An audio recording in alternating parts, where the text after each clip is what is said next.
વિદ્યાર્થી મિત્રો, હવે આપણે થોડા વધારે કુટ પ્રશ્નો જોઈએ। અહીં આપણને એવું પૂછવામાં આવેલું છે કે એક ટાંકી 300 લીટર પાણીથી ભરેલી છે। આવી 25 ટાંકીમાં કેટલા લીટર પાણી સમાય? અને જો એક ટાંકીમાંથી 15 ડોલ ભરાય તો વધી થઈને 25 ટાંકી મળે, એમાંથી કેટલી ડોલ ભરાય? તો આપણે ગુણાકાર કરવાના છે, કારણ કે અહીં આપણે એ જોઈશું કે એક ટાંકી તો 300 લીટર, તો 25 ટાંકી તો કેટલા, જે થોડુંક ચોકડી ગુણાકાર જેવો જ પ્રશ્ન થાય છે। એનો મતલબ કે આપણે ચોકડી ગુણાકાર અથવા તો આપણો સાદો ગુણાકાર કરી અને આ જવાબ મેળવીશું।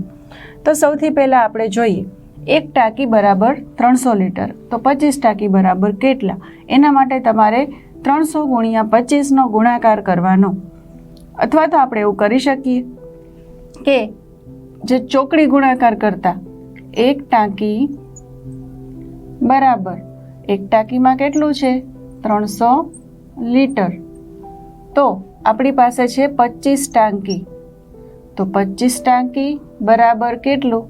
ચોકડી ગુણાકાર કરીએ તો આપણું જે પદ છે એ આવું કંઈક બનશે, જેમાં 300 ગુણ્યા 25 અને નીચે 1 છે, જે આપણે લખવાનો હોતો નથી। એકની જગ્યાએ જો વધારે અંક હોય તો આપણે લખીએ, બાકી છેદમાં 1નો કોઈ અર્થ નથી। હવે જુઓ, અહીં 25 3 75 અને 2 શૂન્ય બાજુમાં, આ રીતે તમે જવાબ મેળવી શકો, અથવા તો આપણે જે સાદા ગુણાકાર શીખ્યા એ રીતે પણ તમે જવાબ મેળવશો તો તમારો જવાબ આ જ આવશે। તો આપણે લખીશું કે તેથી 25 ટાંકીમાં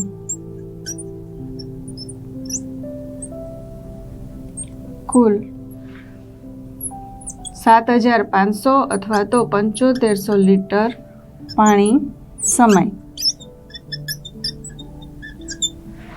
હવે આપણે બીજા પ્રશ્નનો જવાબ મેળવીએ। અહીં કીધેલું છે કે એક ટાંકીના પાણીથી 15 ડોલ ભરાય, તો આ બધી ટાંકીના પાણીથી કેટલી ડોલ ભરાય? તો એક ટાંકી બરાબર 15 ડોલ, તો આપણે અહીં લખીશું કે એક ટાંકી બરાબર 15 ડોલ, તો 25 ટાંકી બરાબર કેટલા? અહીં પણ તમે ચોકડી ગુણાકાર કરી શકો છો, અથવા તો સાદો ગુણાકાર 25 ગુણ્યા 15 બંને કરશો તો બંનેનો જવાબ આવશે સરખો। હવે આપણે લખીશું 15 ગુણ્યા 25, છેદમાં 1 છે એ લખવાનો હોતો નથી। 15નો અને 25નો આપણે ગુણાકાર કરીશું। રફ વર્કમાં તમે આવી રીતે આપણો સાદો ગુણાકાર પણ કરી શકો। અહીં આપણને ખ્યાલ છે 2 અંક છે, પહેલા અંક માટે 0, 1 5 5, 1 2 2, પ્લસ 5 5 25, વધી 2 5 2 10 ને 2 12, તો આપણો જવાબ આવશે 375, જે આપણે અહીં લખીશું। 375 શું છે? તો એ છે ડોલ, કારણ કે બીજા પ્રશ્નમાં આપણને એવું પૂછેલું છે કે 25 ટાંકીના પાણીથી કુલ કેટલી ડોલ ભરાય? તો આપણે અહીં લખીશું કે તેથી કુલ 375 ડોલ ભરાય। તો આ રીતે આપણે આ ગણતરીથી જવાબ મેળવ્યો કે એક ટાંકીમાં 300 લીટર પાણી સમાય, તો 25 ટાંકીમાં 7500 લીટર પાણી સમાય, અને કુલ કેટલી ડોલ ભરાય? તો 375 ડોલ ભરાય। આવો જ આપણે એક બીજો પ્રશ્ન જોઈએ। અહીં કહેલું છે કે 1 કિલોગ્રામમાંથી 12 લાડુ 28 લાડુ બને છે, તો 12 કિલોગ્રામમાંથી કેટલા લાડુ બને? અને એક ખોખામાં આવા 16 લાડુ સમાય, તો આપણે ખોખા કેટલા જોઈએ? તો વિચારીએ કે આપણે આમાં કઈ ગણતરી કરવાની છે। તો સૌથી પહેલાં 1 કિલો તો 28, તો 12 કિલો તો કેટલા? એના માટે આપણે કરીશું ગુણાકાર। ત્યારબાદ એક ખોખામાં 16 લાડુ, તો બધા લાડુ સમાવવા માટે કેટલા ખોખા જોઈએ એ માટે કરીશું ભાગાકાર। તો ચલો હવે આપણે પહેલાં ગુણાકાર કરીશું, તો ગુણાકાર કરીશું 12 ગુણ્યા 28નો। તમે 28 ગુણ્યા 12 લખો તો પણ ચાલે, અને 12 ગુણ્યા 28 લખો તો પણ ચાલે। 2 થી શરૂઆત કરીશું, 8ના બદલે 0, 2 2 4, 2 1 2, પ્લસ 8 2 16, 8 1 8 ને 1 9। હવે આપણે કરીએ સરવાળો, તો આપણો જવાબ છે એ છે 336 લાડુ. હવે બધા થઈ અને 336 લાડુ બનશે. હવે આપણે એ જોઈએ કે એક ખોખામાં 16 લાડુ સમાય છે, તો ખોખા કેટલા જોઈએ એના માટે થઈને આપણે 336 ભાગ્યા 16 કરીશું, કારણ કે કુલ લાડુ જે છે એ છે 336 અને એક ખોખામાં સમાય છે 16. તો ચલો હવે આ ભાગાકાર કરીએ. અહીં 16 છે, અહીં 33 છે. 33 છે એ 16 કરતાં મોટા છે, તો આપણે ઘડીઓ બોલીશું. 16 2 32, 1 વધશે, ઉપરથી 16 ઉતારીએ તો 16 એકા 16. અહીં બાદબાકી કરતાં શેષ વધે છે 0.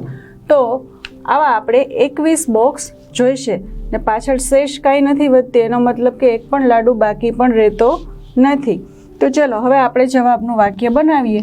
લખીશું કે તેથી અહીં આપણને પૂછેલું છે કે 12 કિલોગ્રામમાંથી કેટલા લાડુ બને, તો આપણે લખીશું કે 12 કિલોગ્રામમાંથી કેટલા લાડુ આપણને જવાબમાં મળે, કુલ 336 લાડુ બને. અને આ લાડુને સમાવવા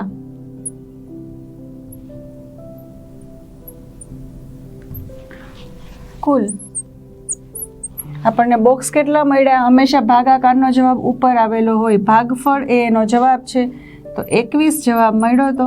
તો આપણે લખીશું 21 બોક્સ જોઈશે. તો આમાં આપણે બંને ગણતરી કરી. તમને ઘણી બધી વખત આવા દાખલા પૂછાઈ શકે જેમાં ગુણાકાર પણ હોય અને ભાગાકાર પણ હોય. આપણને શું પૂછેલું છે એ આપણે ખાસ સમજવાનું અને આ રીતે જવાબ મેળવવાના. હવે પછીનો પ્રશ્ન જોઈએ. અહીં આપણને કહેવામાં આવેલું છે કે એક શાળામાં 26 ઓરડાઓ છે અને દરેક ઓરડાની અંદર 4 છોડ છે. હવે દરેક છોડને જો 2 કપ પાણીની જરૂર હોય તો કુલ બધા જ છોડ માટે કેટલા પાણીની જરૂર પડશે. તો સૌથી પહેલાં આપણે કુલ છોડ કેટલા છે એ જોઈશું અને પછી એને 2 સાથે ગુણીને જોઈશું કે કપ કેટલા જોશે. તો કુલ છોડ બરાબર આપણે જોઈએ કે એક ઓરડામાં 4 છોડ છે અને કુલ આવા 26 ઓરડા છે, તો આપણે 26 ગુણ્યા 4 કરીશું અને પહેલાં જવાબ મેળવીશું કે કુલ છોડ કેટલા છે. તો 4 6 24, 24 4 વધી 2, 4 2 8 ને 2 10. તો 26 ગુણ્યા 4 કરતાં જવાબ મળે છે 104, એટલે કે કુલ છોડ 104 છે.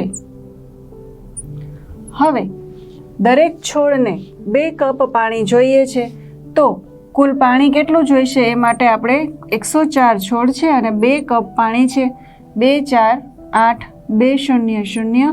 હંમેશા 2નો કે કોઈ પણ અંકનો 0 સાથે ગુણાકાર હોય ત્યારે જવાબ 0 આવે, પણ એ દર્શાવવાનું હોય, એને સ્કીપ કરવાનું નહીં. 2 1 2. તો કુલ જે પાણી જોશે એ છે 208. તો 208 કપ પાણી જોઈએ. તો બધા જ છોડ થઈ અને જો દરેક છોડને 2 કપ પાણી પીવડાવવામાં આવે તો 208 કપ પાણીની જરૂરિયાત પડે. આ રીતે હવે તમે ગુણાકાર જે છે એ શીખી ગયા છો. 1 અંક 2 અંક ઘણા જેટલા પણ હોય, જેટલા અહીંયા અંક હોય એટલા જ પદ નીચે બનશે. જો અહીંયા 1 અંક છે તો 1 જ પદ બને છે. 2 અંક હોય તો 2 પદ બનશે. 3 હોય તો 3 બનશે. અને હંમેશા જ્યારે આપણે આ ગુણાકારની શરૂઆત કરતા હોય ત્યારે તમે આ બાજુ કે આ બાજુથી શરૂઆત કરી શકો, પણ જો તમે દશકના સ્થાનથી શરૂઆત કરો તો એકમના બદલે અહીંયા તમારે 0 મૂકવાનું હોય, એ ભૂલવાનું નહીં. અને જો આપણે કોઈ પણ વસ્તુના ભાગ પાડવાનું કીધું હોય તો હવે તમને ભાગાકાર પણ સરસ આવડી ગયા છે. ભાગાકારમાં આપણે જે પણ સંખ્યાનો ભાગ પાડવાનો છે એ વચ્ચે લખીએ છીએ, જેટલી સંખ્યા વડે ભાગ પાડવાનો છે એ બાજુમાં લખીએ છીએ અને ઉપર જે જવાબ મળે એ ભાગફળ છે, જે આપણા પ્રશ્નનો જવાબ હોય છે. જો નિશેષ હોય તો નીચે 0 આવે, 0 ન આવે અને કોઈ શેષ વધે તો આપણે એને પણ ગણતરીમાં લેવાની હોય છે. તો આવી જ રીતે ગુણાકાર અને ભાગાકારના વિવિધ દાખલાઓ તમે જાતે કરો અને જુઓ કે તમને કેવા સરસ આવડી જાય છે.